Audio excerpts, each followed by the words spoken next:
إن الحمد لله نحمده ونستعينه ونستغفره ونعوذ بالله من شرور أنفسنا ومن سيئات أعمالنا من يهده الله فلا مضل له ومن يضلل فلا هادي له وأشهد أن لا إله إلا الله وحده لا شريك له وأشهد أن محمدا عبده ورسوله أما بعد.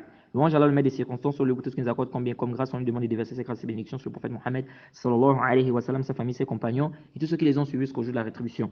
Chers frères, chères sœurs, ceci est une mise en garde et un éclaircissement sur le cas du frère Mohammed Avissa. De prime abord, je rappelle que la mise en garde fait partie de notre religion, pour ceux qui n'ont pas encore compris. Mettre en garde contre les innovateurs, les gens qui dévient, les égarés, les égareurs, n'est-ce pas, est un devoir. Se taire face aux égarements des égarés, lorsque la situation implique que l'on parle, est une tromperie envers les musulmans. Les mises en garde rentrent dans le fait d'ordonner le bien et interdire le mal. Les enfants d'Israël ont été maudits par la bouche de Daoud alayhi salam et Isa alayhi salam, car ils ne s'interdisaient pas le mal qu'ils faisaient. Allah subhanahu wa ta'ala dit لُعِنَ الَّذِينَ كَفَرُوا مِنْ بَنِي إِسْرَائِيل عَلَى لِسَانِ دَاوُودَ وَعِيسَى بْنِ مَرْيَمَ ذَلِكَ بِمَا عَصَوْا وَكَانُوا يَعْتَدُونَ كَانُوا لَا يَتَنَاهَوْنَ عَنْ مُنكَرٍ فَعَلُوهُ لَبِئْسَ مَا كَانُوا يَفْعَلُونَ. Sourate 5, verset 78-79. Allah subhanahu wa ta'ala dit, selon la traduction rapprochée, ceux des enfants d'Israël qui n'avaient pas cru ont été maudits par la bouche de Daoud et de Isa, fils de Marie, puisqu'ils désobéissaient. Et parce qu'ils désobéissaient et transgressaient, ils ne s'interdisaient pas les uns aux autres ce qu'ils faisaient de blâmable, comme est mauvais, certes, ce qu'ils faisaient. Alors, le prophète Mohammed, sallallahu alayhi wa sallam, lorsqu'il a lu le verset, il a dit Huwa alladhi anzala alayka al-kitaba minhu ayatun muhkamatun hunna ummul kitab wa ukhra mutashabihat fa amma alladhina fi qulubihim zayghun fayattabi'una ma tashabaha minhu ibtigha'a al-fitnati wa ibtigha'a ta'wilihi. Surat 3, verset 7. Lorsque le prophète Mohammed a lu le verset, on l'a dit selon la traduction rapprochée, c'est lui qui a fait descendre sur toi le livre, il s'y trouve les versets sans équivoque qui sont la base du livre et d'autres versets qui peuvent prêter à interprétation diverses. Les gens donc qui ont au cœur une inclination vers l'égarement mettent l'accent sur les versets équivoques, cherchant la dissension en essayant de leur trouver une interprétation. Dans ce verset, Allah subhanahu wa ta'ala nous montre que les gens des passions, les gens de l'égarement, ils suivent quoi? Ce qui est ambigu. Et ils laissent ce qui est clair. Ils suivent les preuves qui sont ambiguës et ils laissent ce qui est clair. Donc, Allah subhanahu wa ta'ala fait comprendre ici que dans le Coran, il y a des versets clairs, il y a des versets qui peuvent prêter à interprétation diverses. Que les gens de l'égarement suivent les versets qui peuvent prêter à interprétation diverses. C'est pourquoi vous allez voir que les innovateurs, c'est comme ça qu'ils sont. Tu leur apportes des dalils clairs, mais eux, ils vont toujours suivre ce qui est ambigu. Alors lorsque le prophète a lu ça, il a dit إِذَا رَأَيْتَ الَّذِينَ يَتَّبِعُونَ مَا تَشَابَهَ مِنْهُ فَأُولَٰئِكَ الَّذِينَ سَمَّ اللَّهُ فَاحْذَرْهُمْ. Hadith dans le Sahih Muslim. Le prophète a dit, si tu vois ceux-là qui suivent ce qui est équivoque, sache que ce sont eux qu'Allah a cités dans le verset, prends garde d'eux. Prends garde d'eux.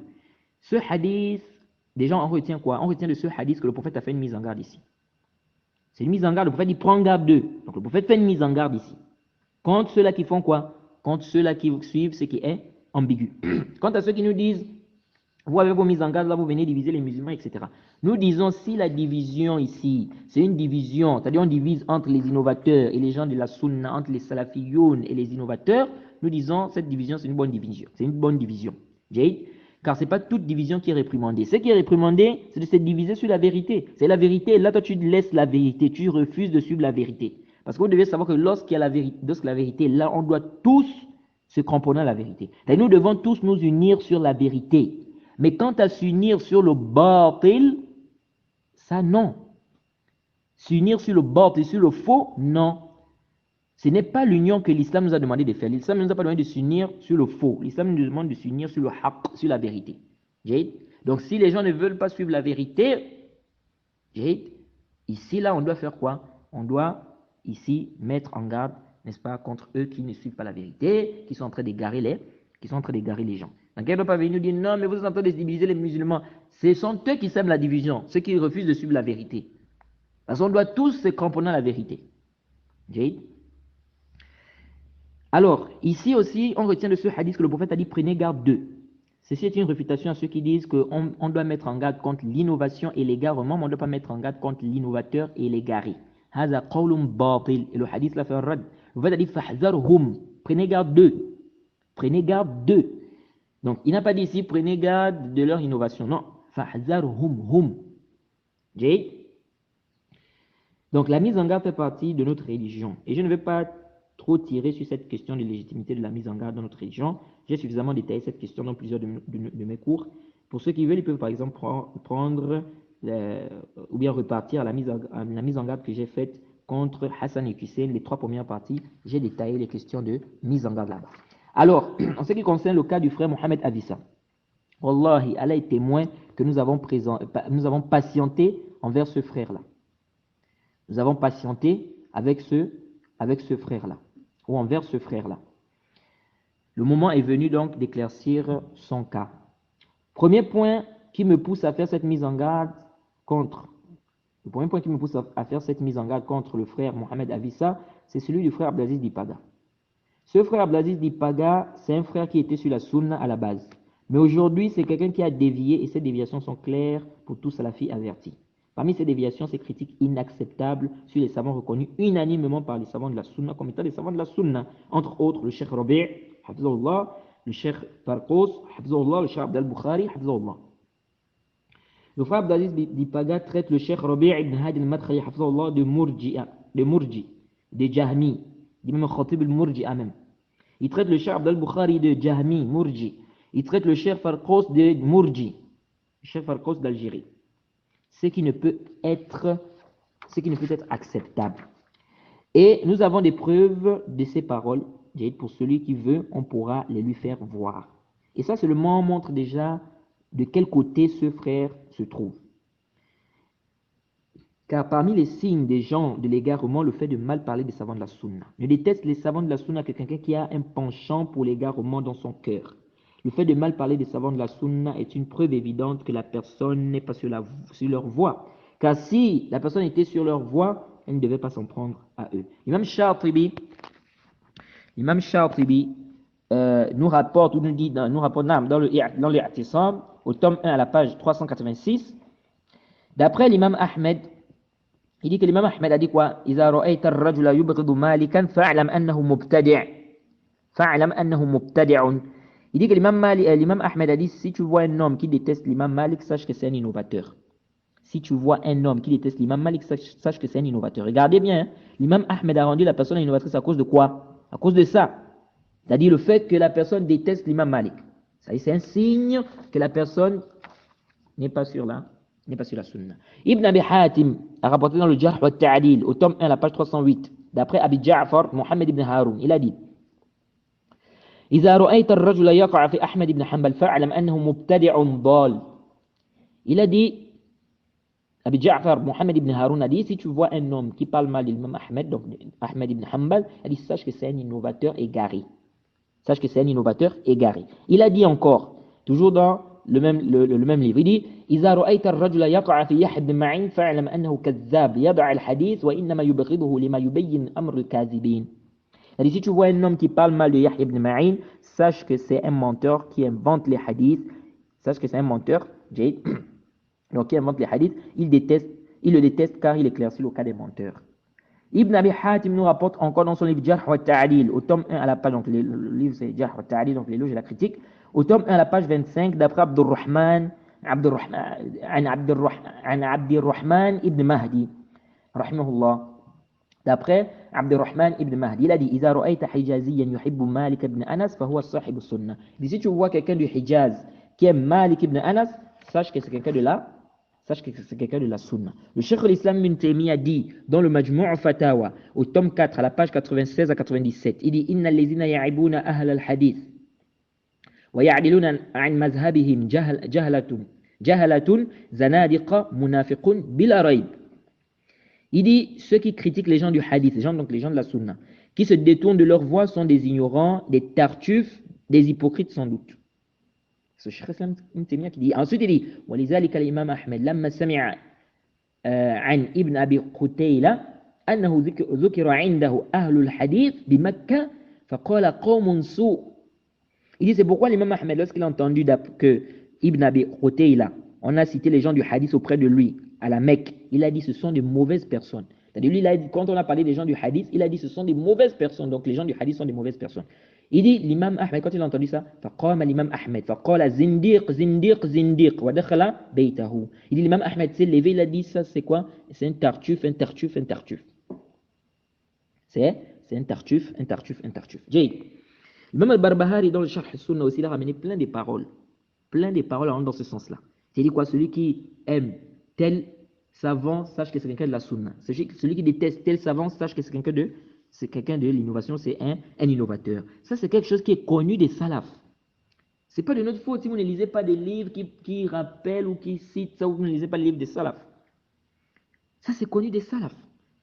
Que le fait de mal parler des gens de la sunna, le fait de mal parler des savants qui sont reconnus unanimement que c'est savants de la sunna, le fait de mal parler d'eux, c'est un signe de quoi? C'est un signe de l'égarement, parce que si tu parles mal d'eux, c'est parce que tu n'es pas sur leur voie. Tu n'es pas d'accord avec eux, tu n'es pas sur leur voie. Tu ne peux pas être sur la sunna et tu détestes les savants de la sunna, les savants qui, n'est-ce pas, qui luttent, n'est-ce pas, qui combattent les innovateurs, les innovations, etc.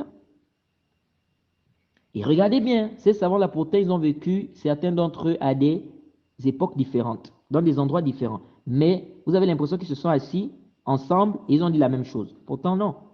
Il a été là-bas, l'autre était dans une autre contrée, l'autre était là-bas. Mais quand vous regardez les paroles, c'est les mêmes paroles. Les paroles se rejoignent. Et c'est comme ça les gens de la Sunna. C'est comme ça les Salafiyoun. Celui-là peut être à l'est, l'autre à l'ouest, l'autre au nord, l'autre au sud. Ils ont les mêmes principes, car la Salafiyya ne change pas. Venons aux contemporains. Le Cheikh Muqbil. Le Cheikh Muqbil nous dit, rahimahullah, dans le livre Iqamatul Burhan, à la page 6 à 7, quand il a parlé de ceux qui parlent mal du Cheikh Al-Albani, il a dit فَإِنَّهُ لَا يَقْدَحْ فِي الشيخ ناصر الدين وفي علمه إِلَّا مُبْتَدِعٌ مِنْ ذَوِي الْأَهْوَاءِ. Il a dit, ne parle mal, ne critique, ne parle mal du Cheikh Al-Albani et de sa science qu'un innovateur, n'est-ce pas, qui est passionné. Il dit فَهُمُ الَّذِينَ يُبْغِضُونَ أَهْلَ السُّنَّةِ وَيُنَفِّرُونَ عَنْهُمْ. Il dit, ce sont eux, donc les innovateurs, donc ce sont eux qui détestent les gens de la sunna et qui font fuir les gens, n'est-ce pas, des gens de la sunna. Il dit وَهَذَا إِنِّي أَنصَحُ كل طالب علم بالحرص على اقتناء كتب الشيخ ناصر الدين الألباني ويعلم الله أني ما أعلم بكتاب له يخرج إلا وبادرت إلى اقتنائه ويعلم أننا لا نزال نزداد علما بسبب كتب الشيخ. Le cheikh ici a dit, il dit, je conseille tout étudiant d'être soucieux de se procurer les livres du cheikh Nasr al-Din al-Albani, donc le cheikh al-Albani. Il dit, Allah sait que je n'ai pas eu la connaissance que le cheikh al-Albani a fait sortir un livre où il fait le takhrij sans que je ne me précipite à me le procurer. Il dit, et Allah sait aussi qu'on a cessé ou bien qu'on ne cesse d'augmenter en science à cause des livres, on ne cesse d'augmenter en science à cause du livre du cheikh, donc à cause du livre du cheikh al-Albani. Le cheikh Rabi', hafizahullah, il a dit, vous pouvez trouver l'audio sur YouTube, il a dit, je vois une personne qui parle mal du Cheikh Bin Baz. Vous voulez que je ne doute pas de son minhaj? Fin des citations. Oui. Quelqu'un vient parler mal du Cheikh Bin Baz. On ne doit pas douter de son minhaj? On doit dire, Masha'Allah, c'est un salafi, c'est quelqu'un de la sunna. Qu'est-ce que tu es salafi, quelqu'un de la sunna, tu parles mal du Cheikh Bin Baz? Qu'est-ce que donc, quelqu'un, comment il va être sur la sunna? Il parle mal des savants de la sunna. Il parle mal des savants qui sont sur la sunna. Il parle mal des savants qui défendent la sunna, qui combattent les innovateurs, les innovations. Et dont les savants sont unanimes qu'ils font partie des gens de la sunna. Comment il va être quelqu'un de la sunna et puis il parle mal de ces savants? Le Cheikh Al-Albani a dit فَهَؤُلَاءِ الَّذِينَ انتبهوا. Il dit فَهَؤُلَاءِ الَّذِينَ يَنْتَقِدُونَ الشَّيْخَيْنِ. Et Cheikh Rabi' al-Madkhali, Cheikh Muqbil al-Wadi'i, il dit ceux-là qui parlent mal, qui critiquent les deux shuyukh, donc Cheikh Rabi' et Cheikh Muqbil, il dit imma jahilun fayu'allam wa imma sahib hawa fayusta'az billahi min sharrihi wa natlub min Allah imma an yahdiyahu wa imma an yaqsid zahrahu. Il est dans le Silsilat Huda wa Nour, la cassette numéro 851, la première face. Vous pouvez trouver le lieu là sur YouTube. Donc le Cheikh dit ceux-là qui parlent mal, donc du Cheikh, qui critiquent donc le Cheikh Rabi' et le Cheikh Muqbil, il dit soit c'est un ignorant, il doit être enseigné, soit c'est quelqu'un qui suit la passion. Alors on cherche protection auprès d'Allah contre son mal et nous demandons à Allah soit de le guider, soit de briser son dos. Soit de le guider, soit de briser son dos. Regardez ici, le Cheikh Al-Albani invoque même contre celui-là qui parle mal des deux, du Cheikh Rabi' et du Cheikh Muqbil. Aujourd'hui, quand on vient, on dit par exemple celui qui parle mal du Cheikh Rabi', c'est un égaré. Vous voyez des jahala qui viennent qui nous disent le Cheikh Rabi' c'est le prophète. Qui t'a dit que c'était le prophète? Quand on vient et dit le Cheikh Bin Baz, celui qui parle mal du Cheikh Bin Baz, c'est un égaré. Quelqu'un vient et dit le Cheikh Bin Baz, c'est le prophète. Nous disons, Ma zambuna idha lam ta'rifu manhaj as-salaf. C'est quoi notre péché si vous ne connaissez pas le manhaj, la voie des salaf, le manhaj des salaf, la voie des salaf? C'est pas notre faute. C'est pas notre faute si quelqu'un ne connaît pas la voie des salaf. Les salafs considéraient le fait de parler mal d'un savant reconnu unanimement par les gens de la sunna comme étant un signe d'égarement. Et toi, tu viens, tu nous dis, celui-là, c'est un prophète. Celui-là, c'est le prophète. Il faut dire ça aussi aux salafs. Quand l'imam Ahmadi, celui qui parle mal de Malik, c'est un innovateur, il faut dire donc que l'imam Malik, c'est le prophète. Donc ça, tu n'as rien compris du manhaj des salafs. C'est seulement la bouche. Vous allez voir plein de gens aujourd'hui, on suit les salafs, on suit les salafs, on suit les salafs. Mais quand il s'agit de mettre en application ce que les salafs ont dit, où on fait, vous voyez comment les gens sont en train de faire la falsafa et la soft sortant. Ils sont en train de philosopher maintenant. Bref, parmi les égarements du frère Abdelaziz Dipaga, c'est le fait qu'il parle mal des savants de la sunna. Et ceci est une grande preuve qu'il est égaré. Il n'y a aucun savant de la sunna reconnu qui dit que le Cheikh Rabi' c'est un jahmi, un mubtadi', un bol qu'on doit pas écouter, c'est un gourou comme lui il a l'habitude de dire. Et nous demandons aux frères de nous apporter la parole d'un seul savant de la sunna. J'ai dit bien un seul savant de la sunna. On ne nous apporte pas la parole d'un haddadi ou bien la parole de quelqu'un qui a lui-même il a des problèmes, n'est-ce pas? C'est quelqu'un qui est déjà égaré. La parole d'un savant de la sunna qui dit que le Cheikh Rabi' c'est un murji, mubtadi'un, balun, jahmi. On ne doit pas l'écouter. Ou bien qui dit que le Cheikh Farqa c'est un murji, mubtadi'un, balun, c'est un égaré. Ou bien la parole d'un savant de la sunna qui dit que le Cheikh Abdel Bukhari c'est un mubtadi'un, balun, jahmi. Qui nous apporte la parole d'un savant de la sunna qui dit ça? Parmi ces égarements aussi, le fait qu'ils défendent le Hazimi. Les Hazimi sont connus. Le Cheikh Abdel Bukhari a parlé de lui. Il est connu pour ses positions, n'est-ce pas, concernant le takfir et tout ça. Parmi ces égarements aussi, le fait que le frère rende, n'est-ce pas, il traite ceux qui voient l'excuse pour cause d'ignorance dans le shirk, il les traite de murji'a.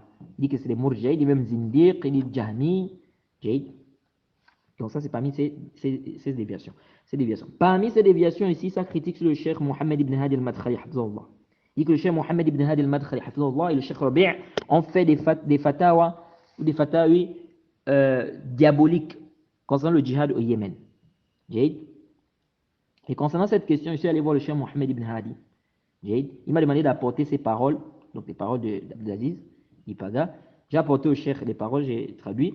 Le cheikh m'a dit, va lui dire que c'est un jahil. Le cheikh m'a dit quoi? Il m'a dit, va lui dire que c'est un ignorant. Il a dit, nous avons parlé avec science et d'autres savants ont parlé et nous ont donné le même jugement.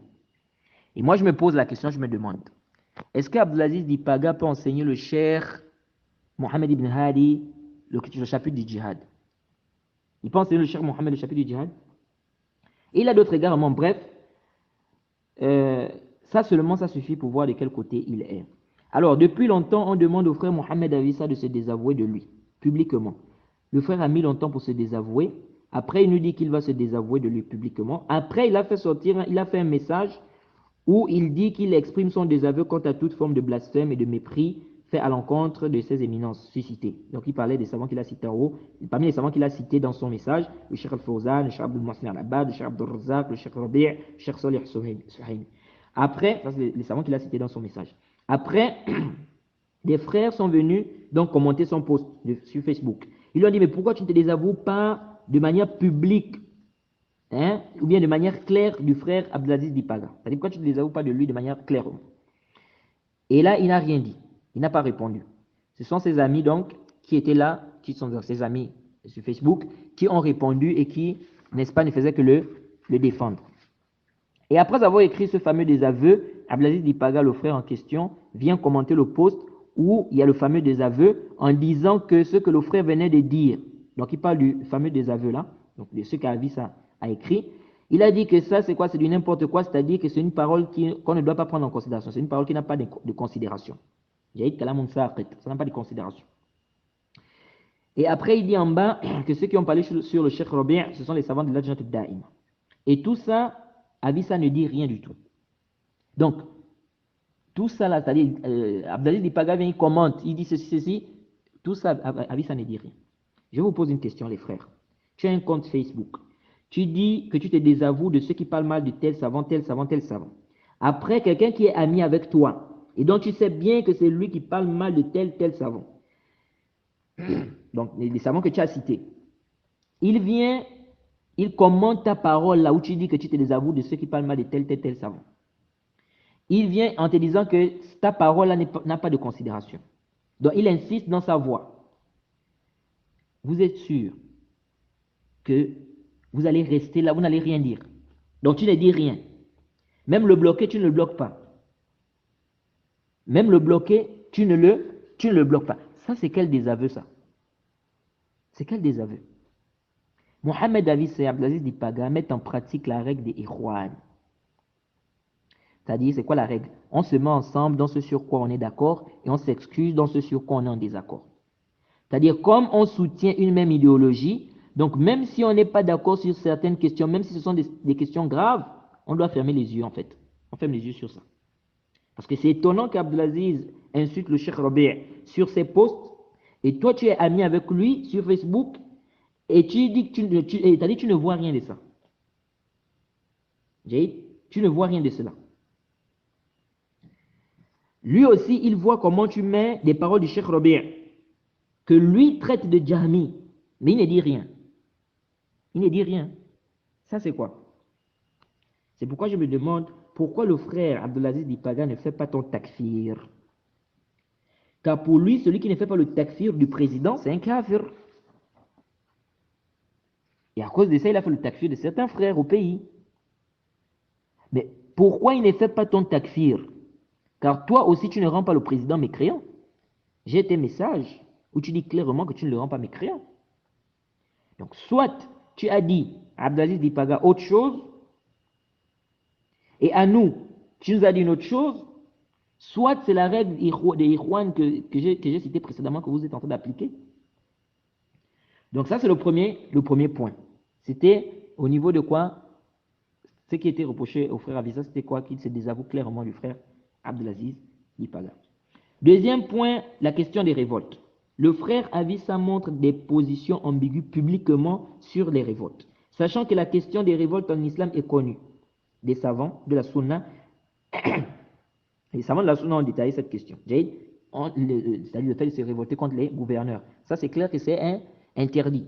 Le musulman n'a pas le droit, on n'a pas le droit de se révolter contre les gouverneurs, faire des manifestations, etc.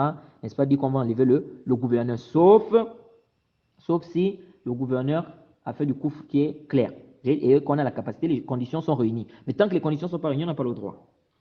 Alors, malheureusement, le frère Avissa refuse de faire des déclarations publiques sur ses posts concernant cette question. On a eu une longue conversation à 4 en privé. J'ai posé au frère Avissa 3 questions principales. La première était de savoir si pour lui, le frère Abdelaziz Dipaga était un salafi. Question à laquelle je n'ai pas eu de réponse. Deuxième question, c'était de savoir la position du frère Mohamed Avissa sur l'excuse pour cause d'ignorance dans le shirk. C'est également la question que lui a posée le frère Abu Darda, qui est un frère salafi que j'aime à cause d'Allah, et je demande à Allah de le raffermir sur la sunna. Donc la deuxième question était sur ça. Car pour le frère Abdelaziz Dipaga, son ami donc, celui qui voit l'excuse pour cause d'ignorance dans le shirk akbar, c'est quoi? C'est soit un mourji, c'est soit un jahmi. Parce qu'il dit que c'est même une bid'a, il dit qu'il y a l'excuse pour cause d'ignorance. Il a même dit que c'est une bid'a qui vient du Cheikh Rabi'. Donc, est-ce que lui aussi, il avait les mêmes avis? Alhamdulillah, le frère nous a donné son avis qu'il voyait, c'est-à-dire il nous a dit qu'il voit l'excuse pour cause d'ignorance dans le shirk akbar. Donc, il voit que la personne peut être excusée. Mais il a détaillé que ce n'est pas toute ignorance. Même s'il y a encore des choses à dire dans ce qu'il a apporté. Mais bref, il n'est pas du même avis que Abdelaziz Dipaga. Maintenant, la question que je me pose, pourquoi Abdelaziz Dipaga ne dit pas que tu es mourji ou bien jahmi? Pourquoi il ne dit pas que tu es aussi un mourji ou bien jahmi? Car toi aussi tu vois l'excuse pour cause d'ignorance dans le shirk. Est-ce que c'est parce qu'il ne connaît pas ta position? Ce serait étonnant. Et ce qui serait étonnant, vu la façon dont ce frère éprouve les frères avec cette question. Un frère à Médine m'a même dit, jusqu'au Congo, il a éprouvé un frère sur cette question de Osbil Jahan. Donc, est-ce que c'est parce qu'il ne connaît pas ta position? Ou bien tu nous as dit une position et tu lui as dit une autre position? Ou vous êtes simplement en train d'appliquer la règle, on se met ensemble dans ce sur quoi on est d'accord et on s'excuse dans ce sur quoi on est en désaccord? Donc, des questions qui nécessitent ou qui ont besoin de réponses. Troisième question que j'ai posée au frère Avissa. On a eu la discussion, quand on a eu la discussion à 4 en privé, c'était quoi? Est-ce qu'il était prêt à éclaircir sa position face aux révoltes précisément au Gabon, donc le cas du Gabon, de manière publique, pour enlever toute ambiguïté et pour que cela soit connu de tous? Ce que le frère a refusé de faire. Car pour lui, il dit n'avoir rien publié d'ambigu sur ce sujet, et on verra bien si c'est vrai. Mais je tiens à rappeler que le frère Avissa nous a dit clairement qu'il est contre les révoltes contre les gouverneurs. Et de toute façon, les conversations sont sauvegardées, au cas où. Donc le frère nous a dit clairement qu'il est contre les révoltes, donc contre les gouverneurs, etc., et qu'il n'appelle pas à ça. Mais ce qui nous a étonné dans tout ça, c'est que lorsque le frère Youssouf de la Côte d'Ivoire, n'est-ce pas, qui était donc avec nous dans la conversation, le frère lui dit, est-ce que tu es prêt à rendre cela public? C'est-à-dire montrer publiquement que tu es contre les révoltes, etc. Et là, Avissa refuse, disant qu'est-ce qu'il a d'abord rendu public le contraire de ça pour rendre ceci public. Donc, c'est une falsafa, sauf certainement périr. Donc, c'est-à-dire c'est de la philosophie ici qu'il est en train de nous faire. Je vous demande, les frères, si vous êtes dans un pays, pendant une période de trouble, où les gens préparent des manifestations, les gens s'opposent au pouvoir en place, vous, par exemple, vous êtes un étudiant, au lieu d'éclaircir les gens sur la position de l'islam face aux révoltes, aux manifestations, c'est-à-dire qu'est-ce que l'islam dit, de dire aux gens que l'islam est contre ça, etc., vous, qu'est-ce que vous faites? Vous publiez une parole d'Ibn al-Qayyim, où il dit « Toute voie permettant d'aboutir au droit et de réaliser la justice doit être une source de législation. » Toute voie permettant d'aboutir au droit et de réaliser la justice doit être une source de législation. Billahi alaykum. Dites-moi, dans une période pareille, cette parole n'est-elle pas ambiguë? Cette parole ne peut-elle pas inciter les gens à la révolte? Uqsim billahi la ilaha ghayruh. J'ai présenté cette parole-là à plusieurs frères du Gabon, de France, 2 frères de Belgique.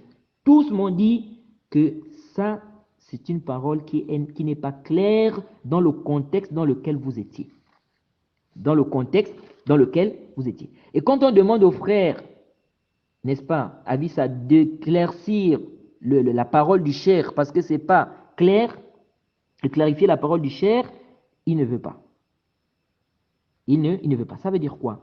Donc, on était obligé, moi, avec le frère Abu Darda, on était obligé d'aller faire des recherches sur la parole d'Ibn al-Qayyim. Et après, le frère Abu Darda a apporté la parole d'Ibn al-Qayyim dans son entièreté. Et donc, j'ai découvert quoi? J'ai découvert qu'Ibn al-Qayyim parlait de toute voie qui ne contredit pas la législation. Et cette précision-là était très importante dans cette parole. Tu vas dire à quelqu'un, c'est interdit de faire des révoltes, de se manifester contre le gouverneur, c'est-à-dire des révoltes contre le gouverneur, etc., contre le dirigeant. Il va te dire, Ibn al-Qayyim a dit, toute voie permettant d'aboutir au droit et de réaliser la justice doit être une source de législation.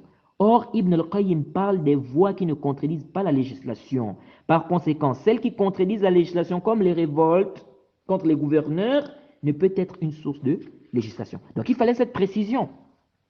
Et ça, c'est pas ambigu ça. Dans une période comme ça, tu mets une parole comme ça et tu ne mets pas cette précision-là. C'est ambigu. Il faut préciser que, attention, Ibn al-Qayyim parle de toute voie qui n'est pas en contradiction avec la législation. Moi, je m'étonne.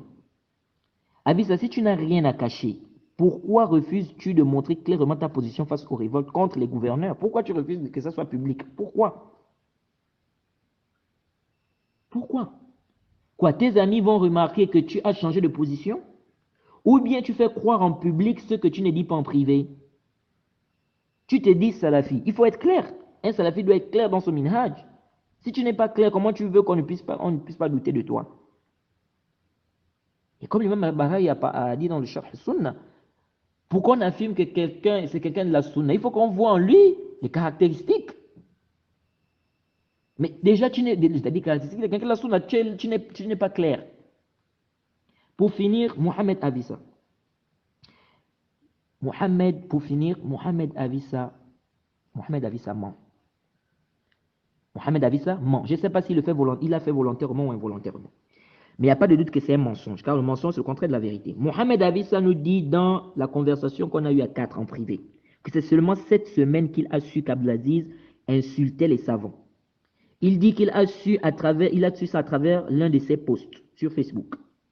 Quand on le reprend que ceci est faux, il se rattrape vite, il dit il a toujours eu des informations qu'il insulte les savants, mais qu'il ne l'a jamais écouté le dire. Donc, il n'a écouté cela que cette semaine. Il a vraiment été convaincu, c'était cette semaine. Et je rappelle qu'aujourd'hui, nous sommes le samedi 11 février 2017. Donc, c'est cette semaine-là qu'il a su cela. J'ai dit que ceci est un gros mensonge. Alhamdulillahi, j'ai les conversations avec moi. J'étais écrit le 30 janvier 2016. J'étais écrit le 30 janvier 2016 pour te parler des égarements d'Abdelaziz Dipaga. Je t'ai dit ce jour-là ce qu'il dit sur les savants. Je répète bien, le 30 janvier 2016 à 16h59, heure d'ici, c'est-à-dire heure d'Arabie Saoudite. Tout est marqué sur la conversation. J'ai encore les messages avec moi. Pour celui qui veut des preuves. Les conversations sont là. Tu m'as même répondu que tu parles presque tous les jours au frère d'Ipaga et que tu espères qu'il va nous comprendre.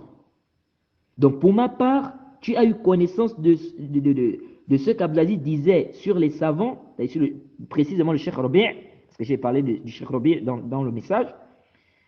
Tu as eu connaissance de ça depuis le 30 janvier 2016. Ah, ça fait combien de temps? 1 an et 1 mois. 1 an et 1 mois. Ensuite, tu m'as demandé si j'avais les preuves que le frère Abdelaziz critiquait le Cheikh Abdel Bukhari. Je t'ai dit oui. Et j'ai même dit que j'ai lu le message où il critique le Cheikh Abdel Bukhari. Ça, tu me l'as demandé le 20 mars 2016 à 12h38, heure d'ici.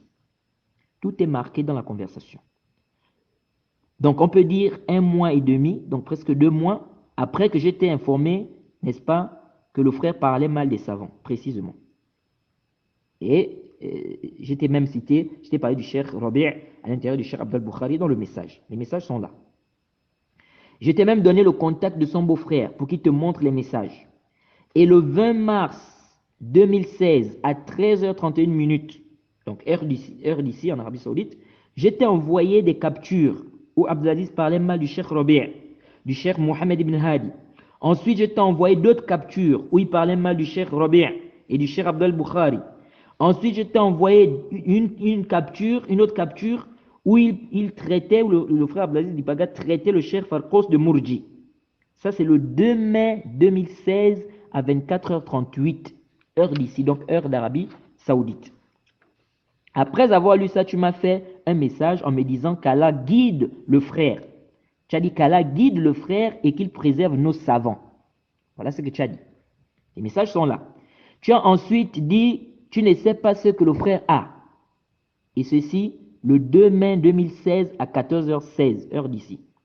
Je jure par Allah, tous les messages sont avec moi, c'est enregistré, pour celui qui voudra les preuves. Comment après ça tu oses dire que ce n'est que cette semaine que tu as su qu'Abdelaziz insultait nos savants? Tu as eu la certitude qu'il insultait nos savants, comme tu t'es rattrapé encore un peu plus bas dans ton message, que cette semaine. Comment tu peux dire ça, Harry?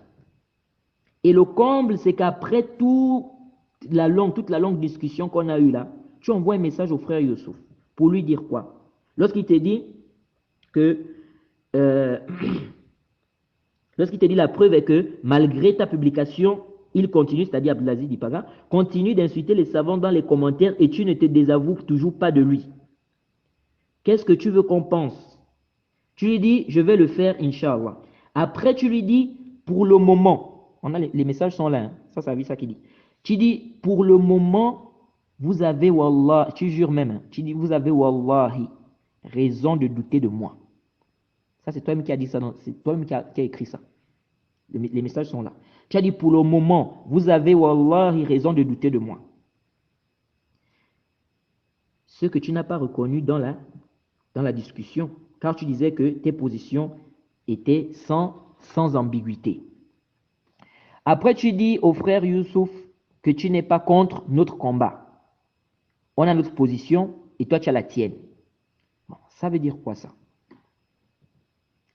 C'est-à-dire donc, ça veut dire que, c'est-à-dire tu sais qu'on a raison alors.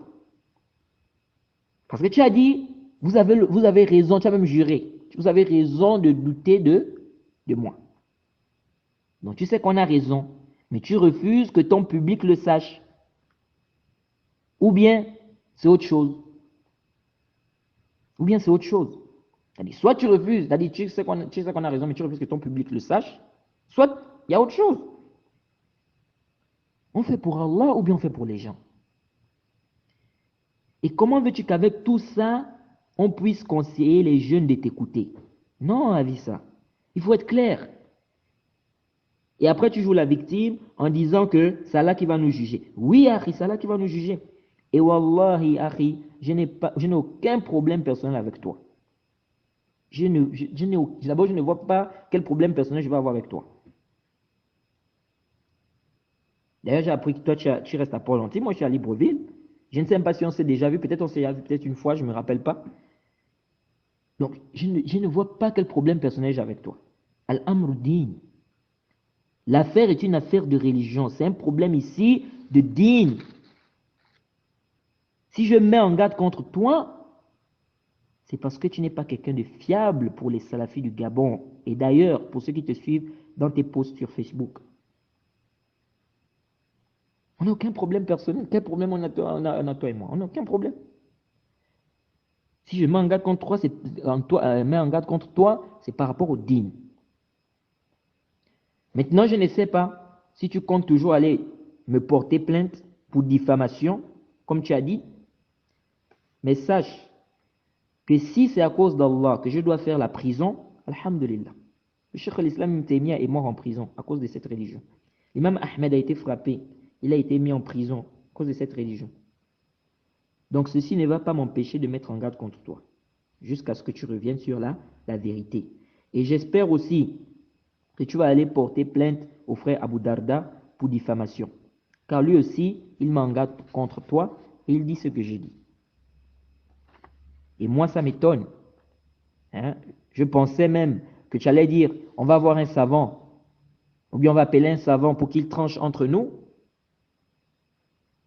J'entends que tu dis que tu vas aller me porter plainte. Me porter plainte, c'est quoi le motif? Diffamation. Pour diffamation. Donc vraiment, je demande vraiment qu'Allah nous facilite. Sur ce, je demande à Allah de te guider, qu'il te fasse revenir à la vérité. Wallahi, akhi, on n'a aucun problème avec toi, problème personnel. Aucun problème. Le problème, c'est un problème de religion. Celui qui suit la sunna, celui qui suit la voie des salafs, on est avec lui, on le soutient, on l'aime, n'est-ce pas? On le défend. Mais celui qui s'écarte de la voie des salafs, ou celui qui n'est pas clair sur son minhaj, comment on va soutenir quelqu'un comme ça? Comment on va encourager les gens à écouter, à suivre quelqu'un comme ça? Okay?